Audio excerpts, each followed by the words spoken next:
What is happening, people? How are you today? I am Santa Claus, Sam. To my left on the screen, to the that way, we've got Ben Chase at Big Gentle Ben, and this is the Palazzo Podcast, Half Hour Power of Prospects. Ben, how are you doing? Say hi to the I'm, people. hey, I'm doing okay. I survived Thanksgiving, which is always, a good thing. Um, Now we just have in my family of my four children, three of them have birthdays starting between December 3rd and January 4th. Plus, there's Christmas. So it's a heckish time in our family right about now because this is a good time for me to have zero money. That's pretty much what happens. So That sounds like it's super busy. Lots of Capricorns. Not that I'm big into astrology, but I have no. between my wife and her two sisters and my mother and several other people that I know, I've got a lot of Capricorn birthdays also. And that time between Christmas and New Year's and the beginning of the year is always so tough. Those people feel like they get left out of birthdays, and especially when you got a bunch together, you might have group birthday parties. Like that's tough. But Thanksgiving, you made it through Thanksgiving. How many people were at your house? Oh, not my house. We go to my mom's, Okay. and because she's essentially designed her house in order to host, and she is an amazing cook. So Love that. it's Love fitting. that. My brother had his 6, plus one of them has a spouse and a child, so there's 8 there. Then the other brother and his 2 kids, so there's another 4, and then my family was 5.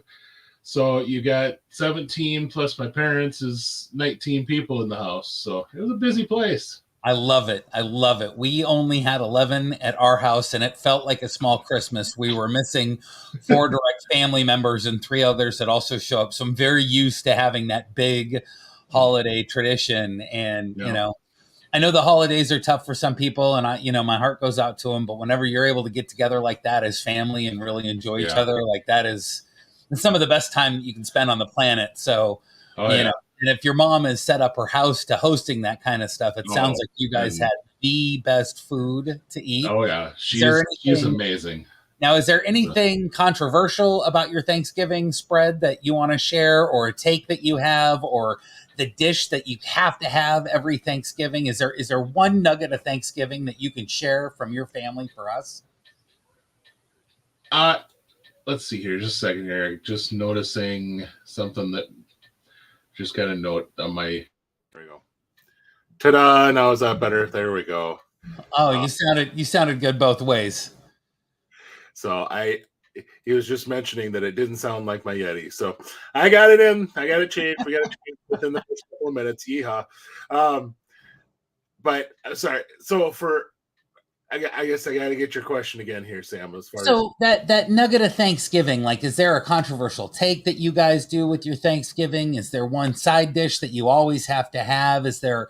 What is that thing about your Thanksgiving get together besides the people, the merriment, the memories? What is that food item that you guys either have to have or don't include because, like I said, you have a hot take on Thanksgiving dinner? Well, so I threw this one into the Palazzo Discord. Coming from this area where, frankly, mac and cheese is a normal, like 3 times a month dinner with our family, and all of the stuff with Thanksgiving is starch. We don't do anything mac and cheese with Thanksgiving. Never have. I've never understood that take. But one of the things, my wife is pescatarian and also can't do dairy. And so we end up having like multiple mashed potatoes because you have to have one that's dairy free. Okay. And we'll have a dairy free / meat free stuffing. So no chicken bouillon or broth or anything involved. And then there's always fish. My mom always does something fish that my wife can eat. Oh, that's sweet.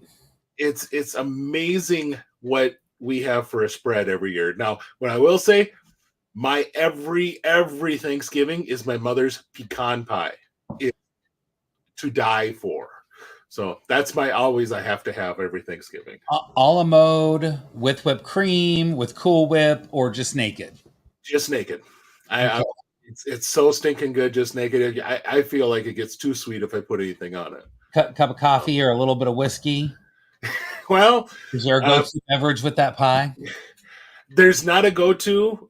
We do take down our share of beverages, especially as we've gotten older, and with the brothers all older, and now some of the grandkids are of age. We can do things like that, but typically it's mostly wine or rum and coke, so nothing real crazy. Okay, fair enough. Fair enough. It's the holidays are crazy enough. We don't need to make it too crazy. Yeah. I get that. So Oh, go ahead. Go ahead. I was just gonna say we should probably get. I didn't ask yours though. Oh, okay. I was going to say real quickly that we have a few years ago, we came up with a thing where we do leftover mashed potatoes and stuffing. You mix that with an egg and some cheese, and you make waffles out of that. So you have a stuffing and mashed potato waffle, and then you take the cranberry and you take the turkey and you take the Brussels sprouts and you make a sandwich out of that. Maybe some of the ham. It's literally a game changer. Like I don't want to give out leftovers when people come over for. I don't want to give up leftovers when people come over. You know what I mean? Like it's just like I got to eat that. That's heaven to me. So I'm not really a turkey fan. I can't wait for roast beast for Christmas and New Year. So I'll make a prime rib. That's where my jam is when I think about my food. That's my controversial take. I don't like turkey. I'm good. I'll have a little bit of the thigh, but everything else is a little too dry, a little too healthy, man. There you go. So you are right. We are not here to talk about Thanksgiving, although I'm sure everybody had a Thanksgiving story to share. We're here to talk about some prospects, some people that are entering into our understanding in the fantasy game because they've been drafted into a team or they are posted for signing. At this point, we don't know a lot of the international signings that are going to happen. That's going to change the landscape again a little bit. But for right now, we've got some names and there's some opinions that have come out about them. And so, Ben, I'm going to lean on you to kind of guide us through some of these players that we hear people talking about, either on Twitter or other stuff. Yeah. Well, we'll get to you, Donovan. We'll get to you. That's right, baby. So why don't you just get into it? Let's start the conversation. Yeah. What is the landscape? What's going on? Talk to us. Well, if you play in dynasty leagues, this is going to be your year to stack up on early draft picks. The top of the player pool as far as talent for a first year player draft, I don't ever remember it being this good in the top 10. I mean, there's been some really good top 4 or 5s. When Darvish came over, that was a really good draft year. When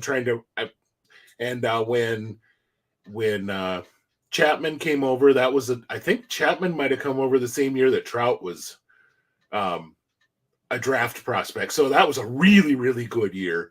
But if you go back and look, this is,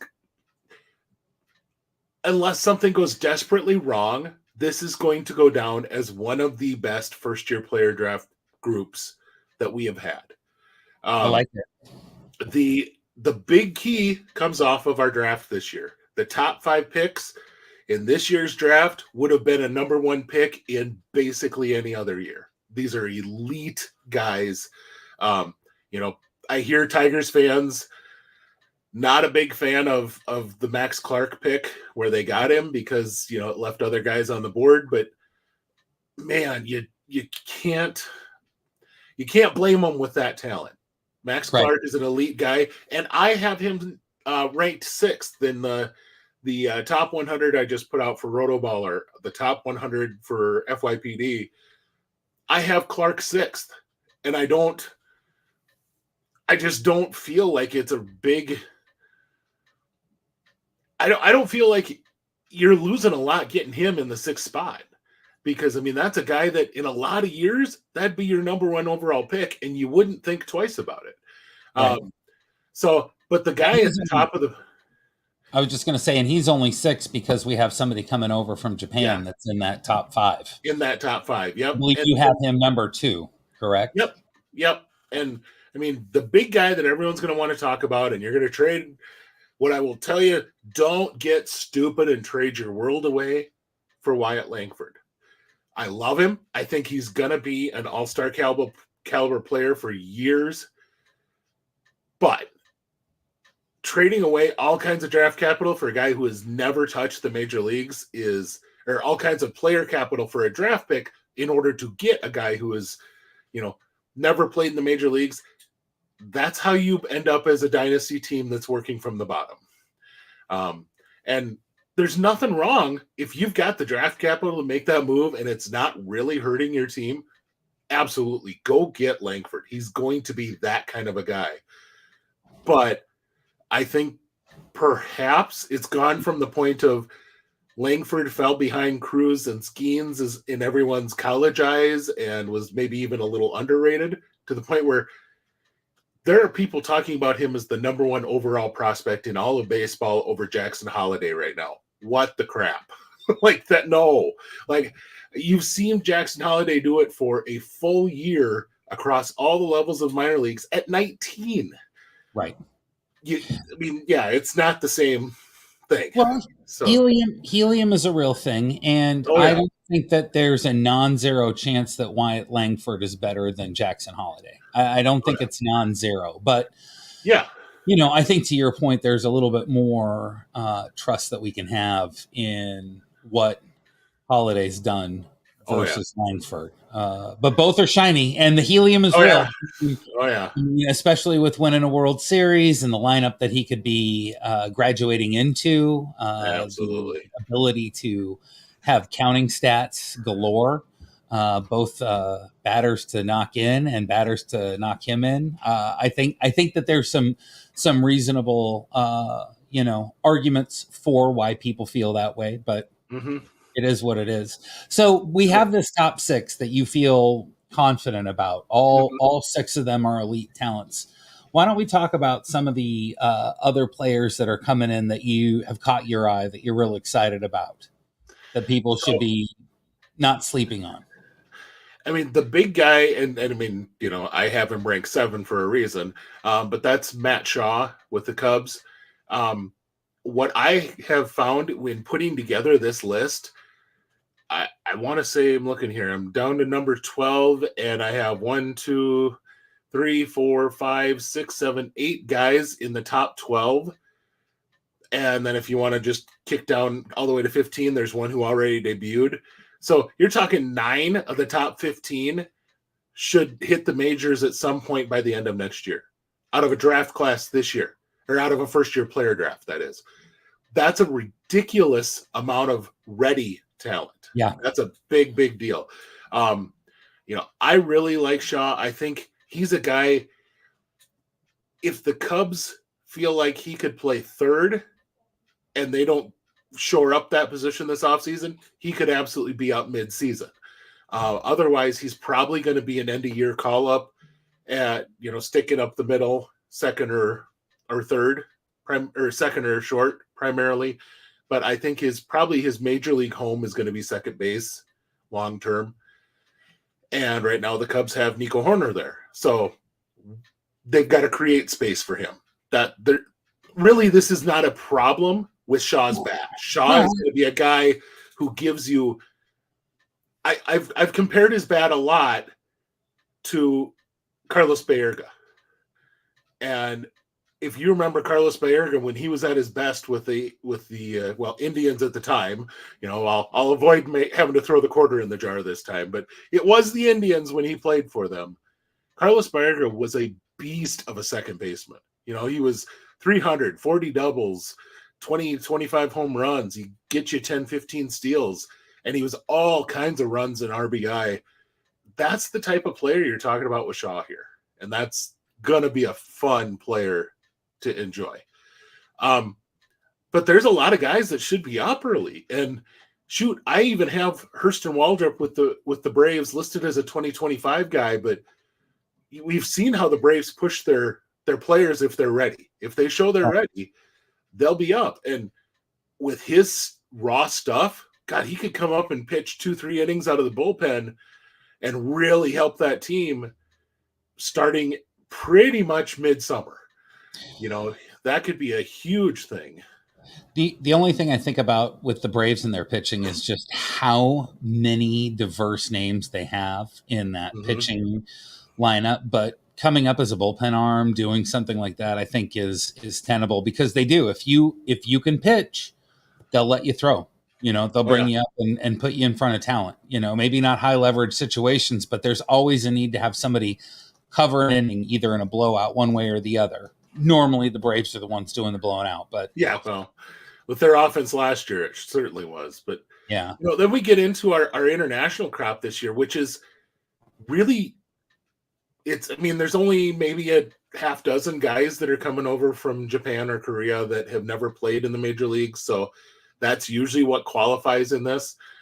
And there's, everyone knows Yoshinobu Yamamoto. Easy for me to say. Yoshinobu Yamamoto. He has legit ace type of stuff. There's a lot of potential for him to be in that realm of what Kodai Sengai did this year, and maybe even a touch more.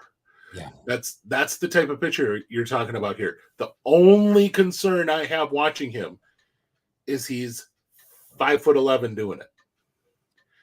And that's not saying that it's going to forever hurt him, but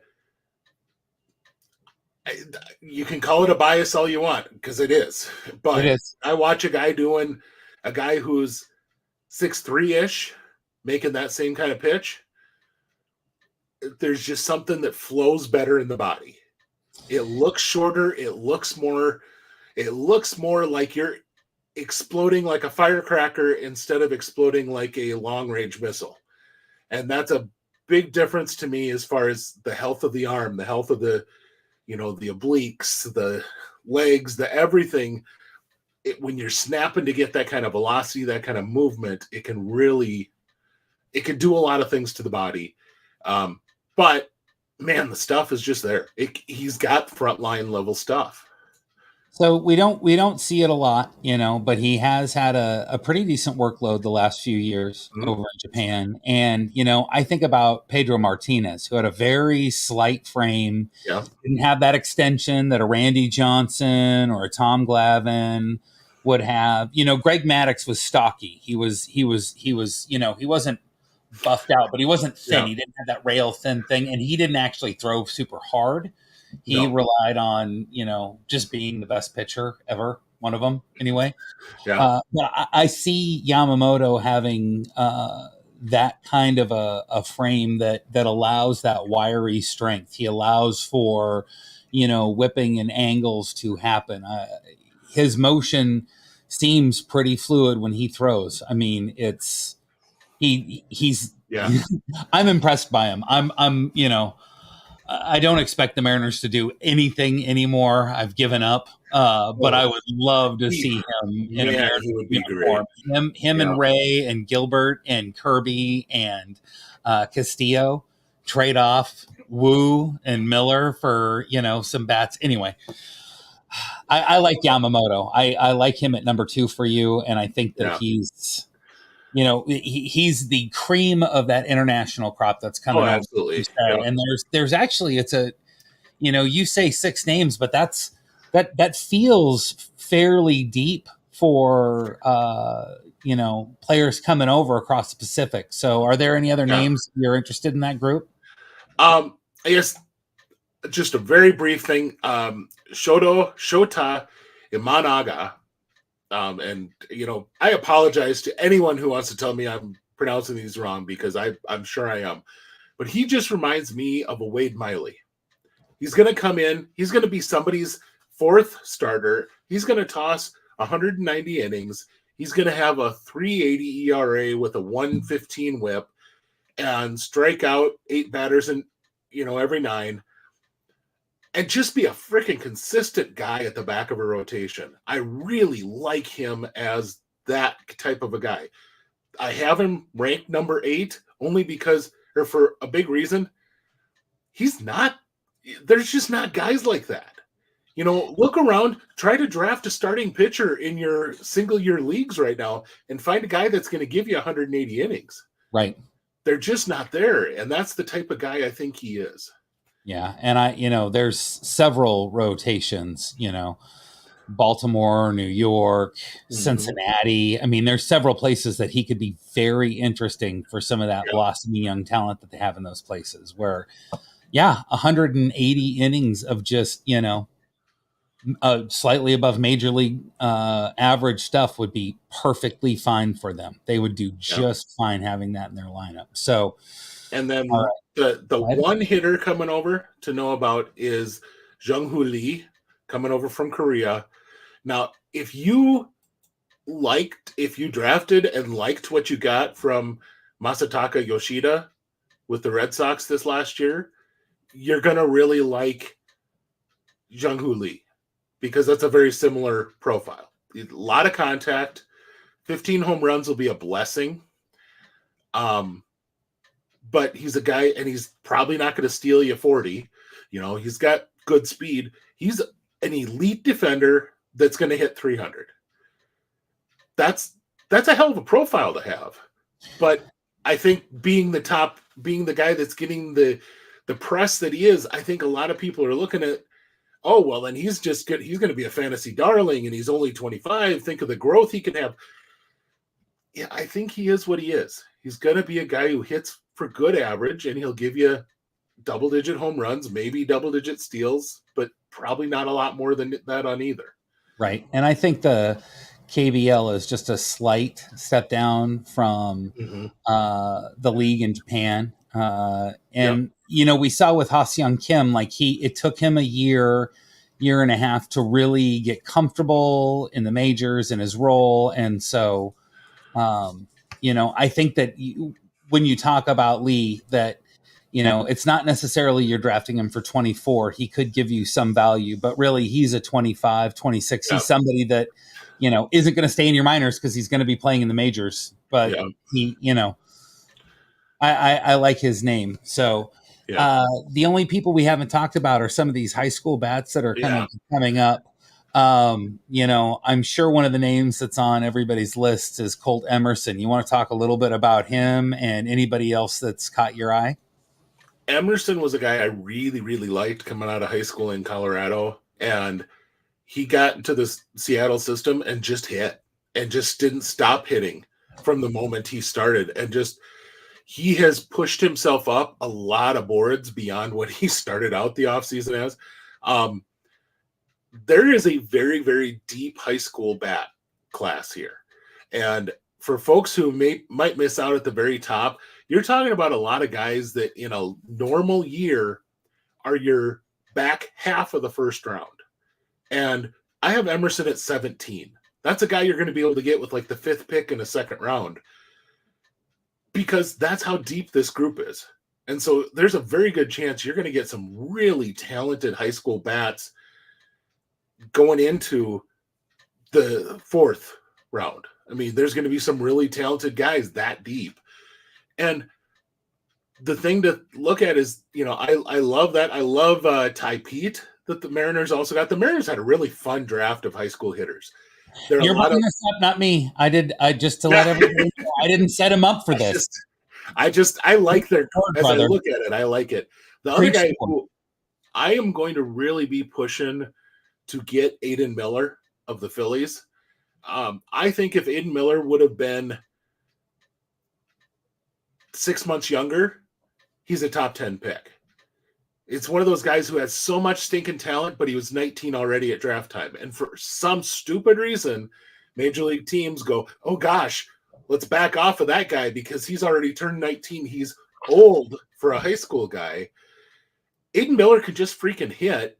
And he wasn't out of place as a shortstop in complex ball. It wasn't elite defense by any means, but he wasn't out of place. And so, I mean, everyone immediately thought he'd move to third, and that might be the long-term home. But holy cow, if the bat is as good as it's been advertised, that's a kid that could move up pretty quick in that Phillies system. And of course, it's not like they don't have, Harper and Turner and, Schwarber and plenty of offense in Philadelphia already. So you add in another kid that might be able to knock out 20 bombs. That's it's nice to have that problem in your minor league system. Right. But right. That's probably the last guy I'll highlight. I'd encourage folks to check out. I'm going to keep updating the first year player draft board, specifically when we get it signed or get signings from like Yamamoto and those type of guys. Or we're going to see come January a whole new class of 16-year-old kids from Latin America. You don't want to jump on those. I mean, Ethan Salas is a whole rare bird, and I even think his bat was exposed as he got up in the minors.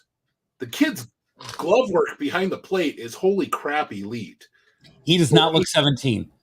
I literally did not even want to look at him because he was 16 when they drafted him, and he was like this kid. I'm like, at first, he's a catching prospect. You don't care about them as teenagers. Number two, he's 16. Like, how far? Yep. That kid looks legit. And you say that there's holes in his bat, sure. But, he's 17 against men. He's playing against 19, 20-year-old. I like Mr. Salas. Yeah. I think he's got some talent. I think he's a guy who's going to potentially have a path similar to what Yadier did. He's going to get to the majors on his defense. His bat is significantly better, if it all works out, than Yadi Molina's was. And Yadi had some very good years. But Yadi's bat, if you look at the first 10 years of his career, Yadi was like a 230 hitter. He got to the majors because he was such a stinking great defender. And I think Salas is such an advanced defender, maybe not in the same type of way, but he really knows how to handle himself behind the plate. He can block well, all those sorts of things. He's not the holy cow guy at throwing people out the way that Molina was, but he's going to earn his way to the majors with his glove behind the plate and then have to adjust his bat as he goes along, but once again, this is a once in a very blue moon type of prospect that can get to the majors before he's 20. Totally. He's an exception to most of the rules that you have when you think about, how do I want to value these people? How do I want to value these prospects in a roster? And so, no, he's going to be, interestingly enough, I think because of the point that you made, I think it's very honest that maybe in 3 or 4 years, he's a real buy low because he hasn't quite hit the majors and people can't roster him necessarily. So he's fun. He's fun. Okay, Sam. It's time for Donovan's request. Yeah. Hey, words out of my mouth. So we did have some news. Jackson Chourio met the Brewers' demands and signed a deal. 8 years, $80 million, I believe, are the numbers for it, which are phenomenal for buying out all of his arbitration years, and he gave him a couple extra. I think it's a pretty club friendly deal also, especially if he turns out to be the player that a lot of the hype and helium has him being. Talk a little bit about Jackson Chourio. The deal's great for us as fantasy players because we know he's going to be in that lineup. Yeah, and that's the big thing on the fantasy end. Chourio tomorrow in the major leagues could be a 2040 guy. Yeah. Yep.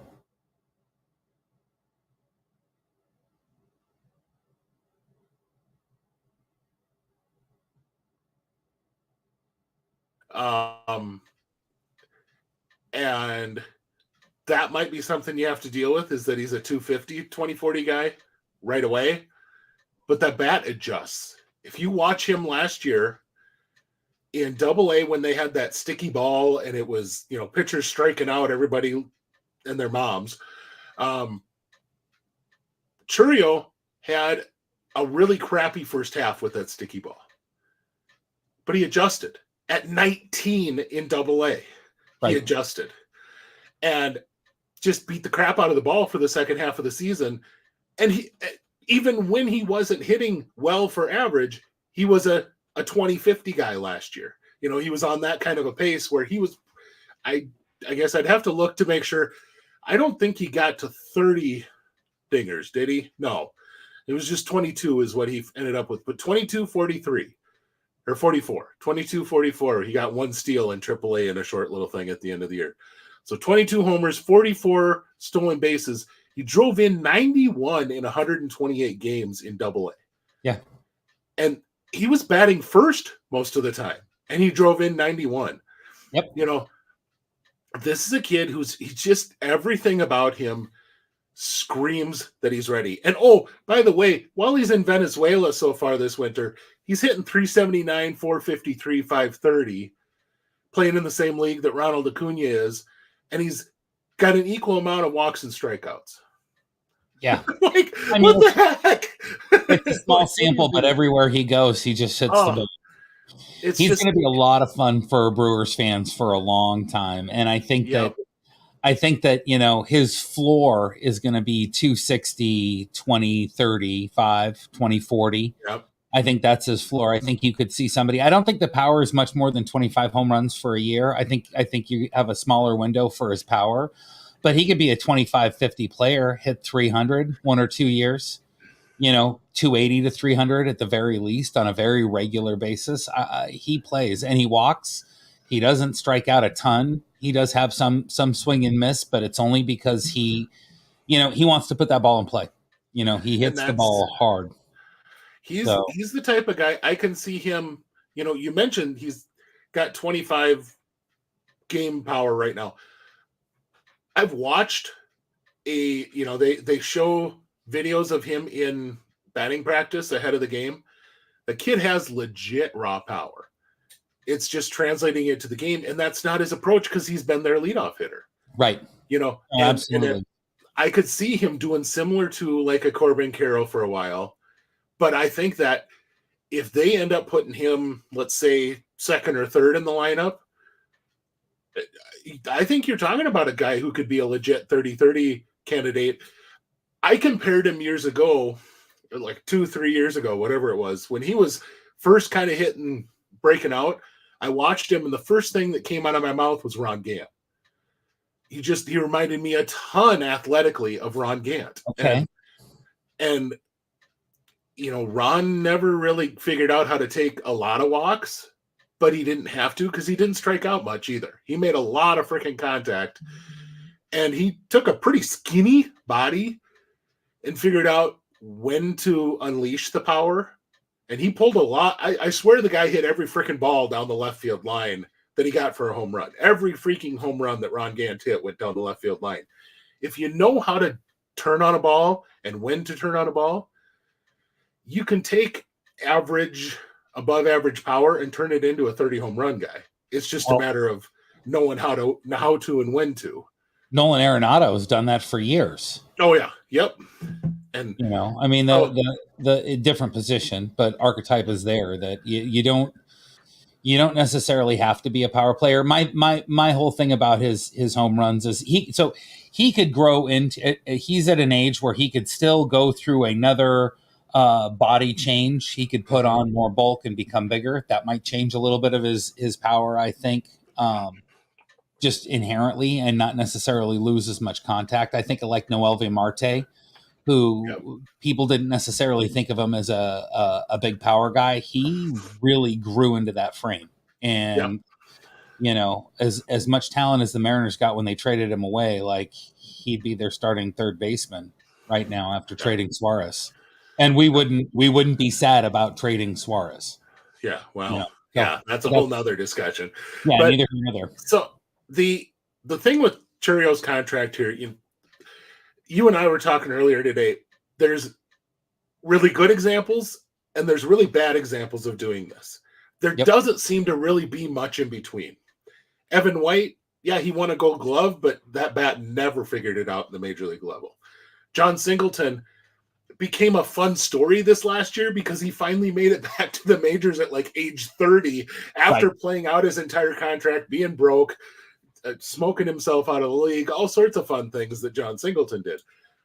Your really good example of a guy who's getting a contract like this is Luis Robert, at least in recent memory. I mean, frankly, Corbin Carroll only had, a month's worth of games under his belt when he signed that contract this last offseason with Arizona. So you can have that type of stuff. I think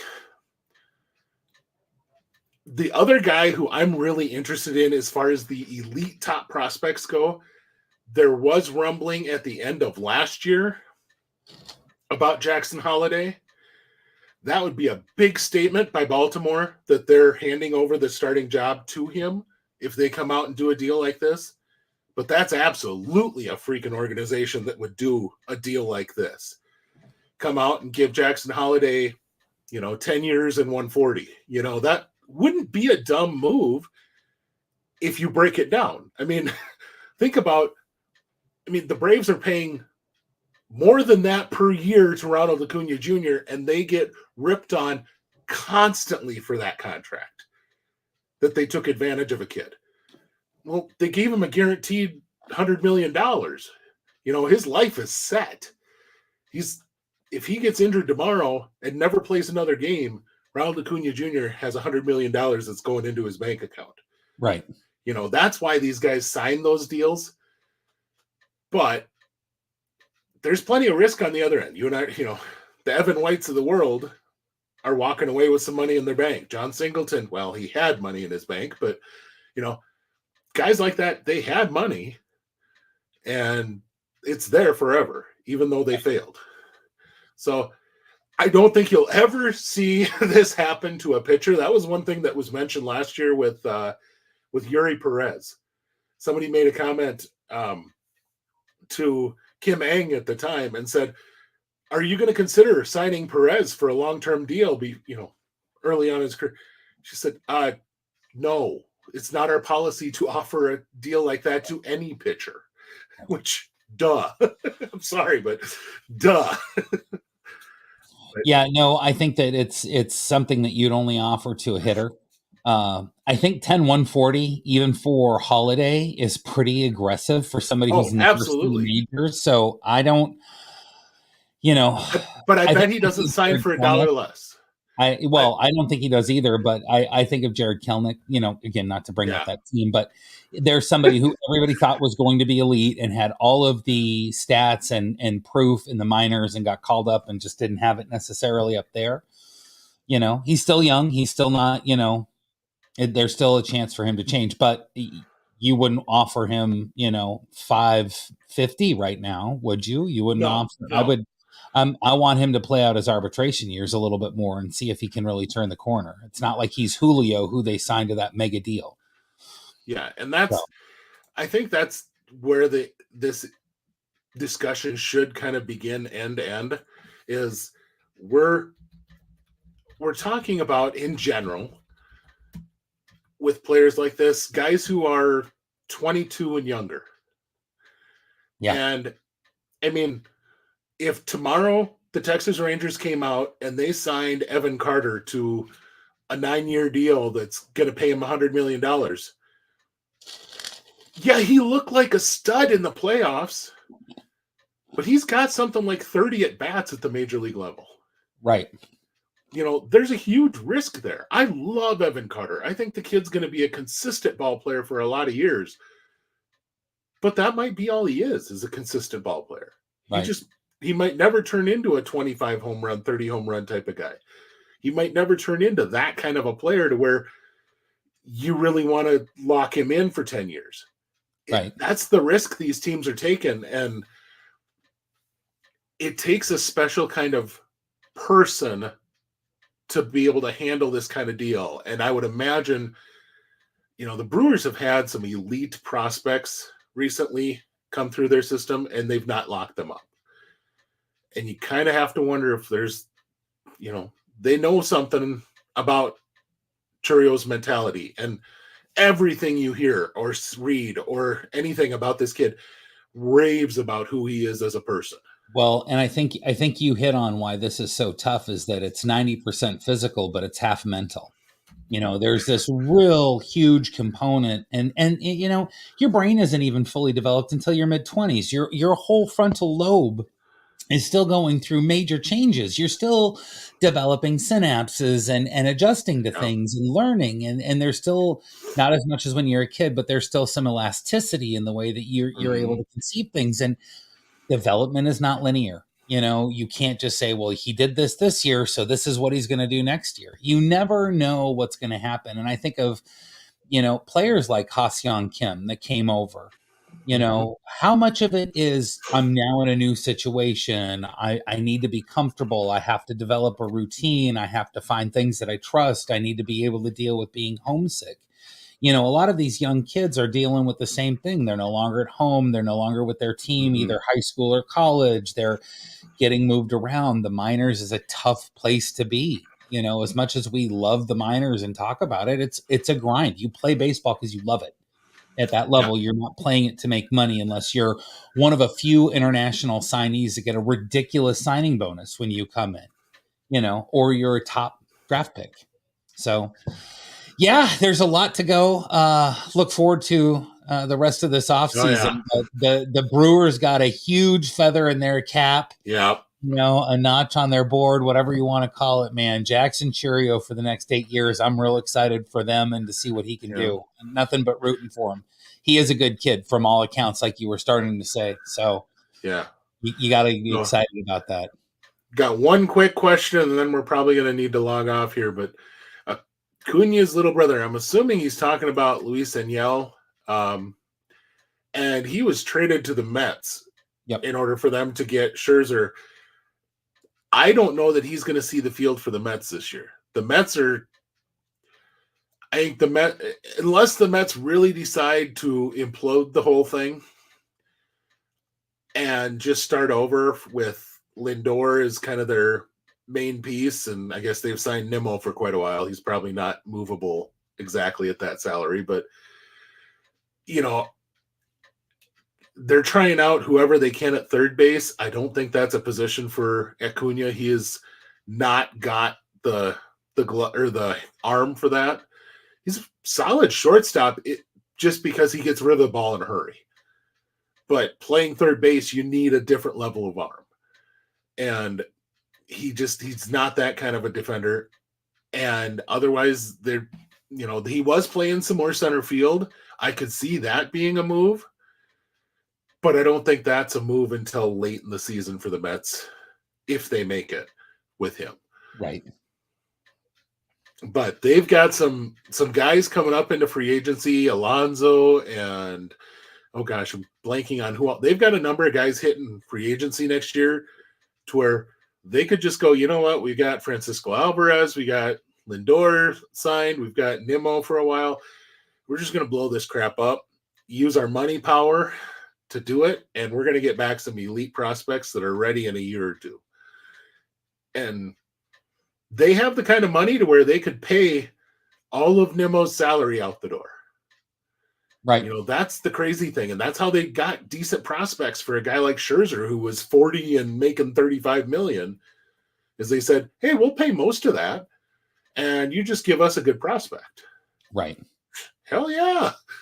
So, but no, I like Acuña. I don't think I like him as much as a lot of industry folks do, but I think he's going to be an interesting guy to watch in the Mets just to see what they do with him this year. So there's our one question we could get to. So and I'm always so reticent about siblings of elite outfielders. I rooted for Craig Griffey, so yeah, he was also on our system. And you can hate him as a manager. Aaron Boone was no Brett Boone. As far as top end of their careers, I think Aaron might have actually stuck around longer, but Aaron was absolutely a barely league average third baseman, but a pretty solid backup guy. Yeah. And Yeah, and that's what he made a career out of. came up big in moments for the Yankees in the Yeah. playoffs. You Yep. know, he'll always be, part of the Yankee lore for sure. But Brett Boone was a monster at second base. Yeah. That guy was just. And you normally you don't normally have Club. two brothers that come out that are that elite. Right. You know, I mean, heck, we had twins back in the day with Ozzy and Jose Canseco, and obviously one was a lot better than the other. Now, Right. we don't know how much that was The Alou enhanced. brothers. I'm trying to think of somebody more recent than the Alous back in the 60s and 70s, I think it was. But well, the Alomar brothers were pretty solid. Sorry, absolutely. Sandy and Roberto. Good call. Yeah. Good call. That's probably about as close as you get. And then if you want to get into intelligence of the game, Mike Maddox and Greg Maddox are a hell of a duo. Yeah, okay. Okay. But Mike was not a great major league pitcher. But he was a great coach. He's an exceptional coach. Yeah. So, yeah. So, right. So, well, Sam, it's been great. I always enjoy doing a show with you, man. It's always good chatting ball. I appreciate learning. I always feel like a little bit bigger when I get to listen to you talk about some things. If you haven't had a chance, go on to whatever platform you listen to the podcast on. Give us a 5-star rating. We'd really appreciate that. Give us a thumbs up on our YouTube channel. We are here to serve. If you have any questions, go ahead and hit us up on Twitter. I'm at SamFBB1. My man Ben is at Big Gentle Ben. So from the Palazzo Podcast, 2 L's, 2 Z's, give me 2. I'm Sam, that's Ben. Peace and love.